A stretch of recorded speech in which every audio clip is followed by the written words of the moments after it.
Good afternoon, River of Life Church. Hope you are all doing well. It's time for another midweek check-in. I'm diligent. I'm in the office and I'm diligently working on this next week's message.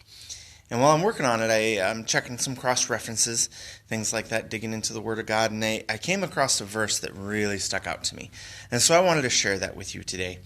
The verse is Matthew 24:12 and 13, and it says, "And because lawlessness will be increased,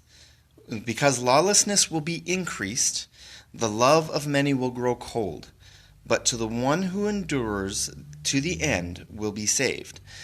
And what really stuck out to me is, this last week we talked about, out of the end of Ephesians 4, where it talks about putting on the new self and not walking in the way of the Gentiles and things like that. And one of the things it says, don't walk in the way of the Gentiles because their thinking is off. Don't walk in the way of people who don't follow God because their thinking is skewed. And because of the skewed thinking that they have, they get their hearts hardened. Their hearts become hardened and they become callous. And that immediately popped into my mind when I read this verse, because it says, because lawlessness will be increased, the love of many will grow cold.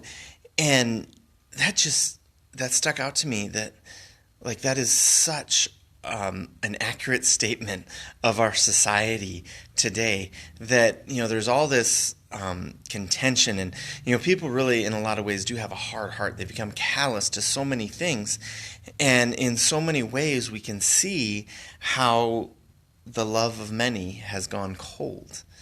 And because of this callousness, because of this incorrect thinking, and it almost breaks my heart in a lot of ways that there is so much callousness and so much anger and so much violence and so much hurt in the world today. And so much of it is because there are so many who don't follow God, and their hearts are hardened and they become calloused, and their love has grown cold. And like I said, it makes me really sad. But this verse in Matthew, I think also, it contains a warning and it contains hope. As it says, this is Jesus talking about, this is when the disciples asked Jesus about what the end times will be like and what signs will be there that will know it's the end times. And this is one of the things he says, because lawlessness will increase, the love of many will grow cold. And there's so many ways that we see that in our world today. But then he finishes it up, says, but the one who endures to the end will be saved. And so that's the warning, and the hope is that this stuff will happen, and many people will be deceived by it. In fact, there's the whole section before this that Jesus was talking. He was talking about false prophets coming and people deceiving, even people who follow Christ, getting deceived by these things that look so good and sound so good, but are actually lawlessness.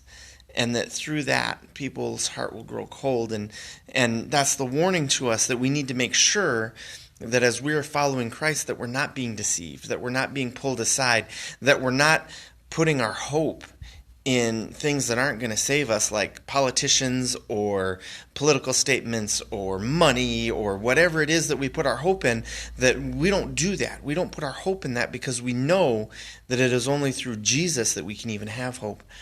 And the warning to us here is that we need to make sure that our love doesn't grow cold. Even with everything going on around us, we need to make sure that we hold on to that love, that we love the way Jesus loved, that we walk the way Jesus walked, that we show compassion to those who need compassion, and that we, even for people who are stuck in the midst of their sin, we show them the grace that we have received, so that they might receive it as well. And so, that's the warning, but there's also the hope that comes in that, but the one who endures till the end will be saved. And that if we can hold on to Christ, and we can keep him and his Spirit in our heart, that our love won't grow cold. And that we'll be able to hold on to that love until the very end, and that through that we'll be saved. And so, like I said, that when I was reading that verse this morning, it really stuck out to me, and it really just kind of grabbed a hold of me. And so I just want to give you that encouragement today, that our world is even than it's so different than it was even 10 years ago. It's so very different. And, there is a lot of lawlessness, and there's a lot of calloused hearts. And there's a lot of people whose love has grown cold. But I just want to give you the encouragement that it doesn't have to be you. And you can hold on to Jesus, hold on to His Spirit living in you, and you can hold on to love. And you can show love and grace to people even when they don't deserve it, because we received grace when we didn't deserve it. And that through that, we'll be able to see Jesus working through us. So that's my encouragement to you today. I hope you're having a blessed day, and I hope that you take this to heart and examine your life a little bit and think, is there a part of my heart? Is there a place where my love has grown cold? And if it has, take that to God and let Him deal with it. He's really good about dealing with those things. He does it in a loving and gracious way, and He always restores us when we seek Him. So with that, have a blessed day.